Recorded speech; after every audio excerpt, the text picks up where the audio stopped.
Publica hoy el diario El Mundo y que ha elaborado Sigma 2. Antonio Asencio es el director de comunicación y estrategia de Sigma 2. Antonio, bienvenido. Muy buenas noches. Hola, buenas noches, José Luis. Nos lo decía Óscar, a pie de carretera, al frente del volante. No sé si vosotros notáis en las respuestas de las personas a las que habéis entrevistado para esta encuesta que hay cierto hartazgo, desconcierto por tantas normas de diferentes administraciones en España. Sí, lo cierto es que no le hemos hecho a los españoles esa pregunta de una manera literal, pero por algunas respuestas que nos han dado en esta encuesta de Sigma 2 para el mundo, pues podemos deducir que sí hay pues un aturdimiento, un hartazgo, ¿no? El hecho, como bien decía, de que 7 de cada 10 españoles considere que el aumento de los contagios está relacionado o causado directamente por la falta de coordinación entre el gobierno central y las comunidades autónomas, pues va en ese sentido, ¿no?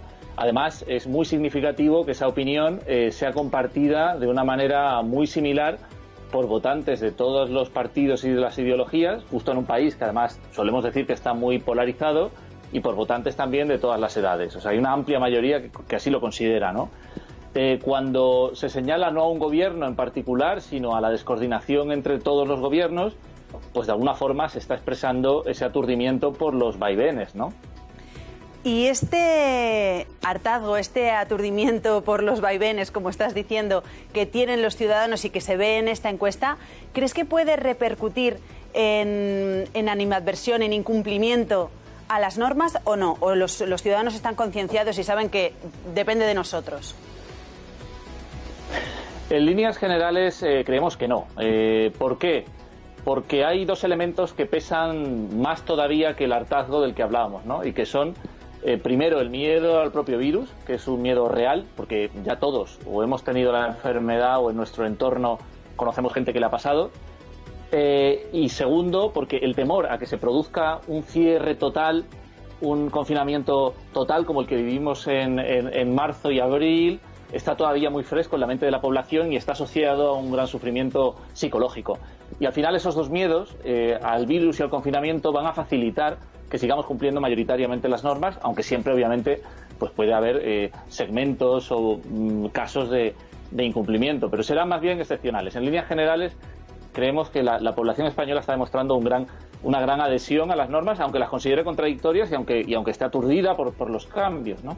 Claro, hay que hacer compatible efectivamente eso que nos decías, los grandes miedos en la sociedad española con esas imágenes que veíamos de incumplimientos. Por ejemplo, en Madrid 300 intervenciones de la policía local en botellones, en fiestas privadas, en domicilios y demás.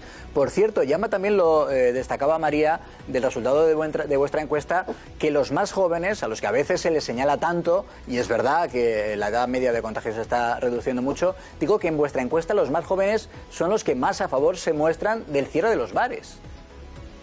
Sí. Bueno, aquí es interesante introducir una matización.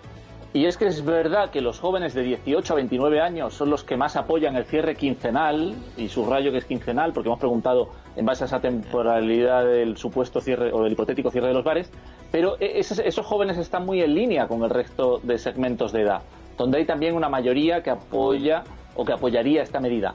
El único segmento de edad en el que son mayoría quienes rechazan ese hipotético cierre de los bares, o ese cierre de los bares que se está produciendo en algunos sitios, es el que va de 30 a 44 años.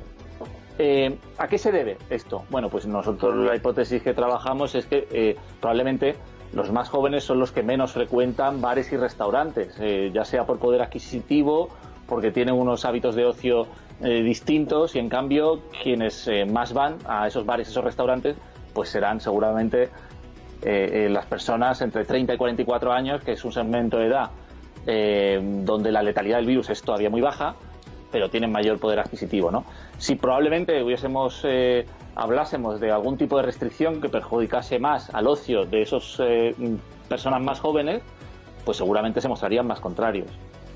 Pero, Antonio, no sé si podemos afirmar aquí en esta encuesta que habéis hecho, con estas preguntas que habéis realizado, que prácticamente la mayoría de los ciudadanos, 7 de cada 10, prácticamente están de acuerdo. Sí, hay una mayoría de ciudadanos que están de acuerdo en general en que se apliquen medidas restrictivas. Sí, vamos a ver, desde que empezó la pandemia, y esto nosotros lo subrayamos mucho, porque luego es objeto de debate, la mayoría de los ciudadanos, en la opinión pública pesa más el miedo al virus, el miedo al contagio. Y eso hace que sí, hay siempre una parte de la población que vea las medidas siempre demasiado restrictivas, en cualquier caso, pero en una amplia mayoría, que va del 50 al 70%, en general están a favor de que siempre se peque un poco por exceso que por defecto. Eso es lo que nos estamos encontrando.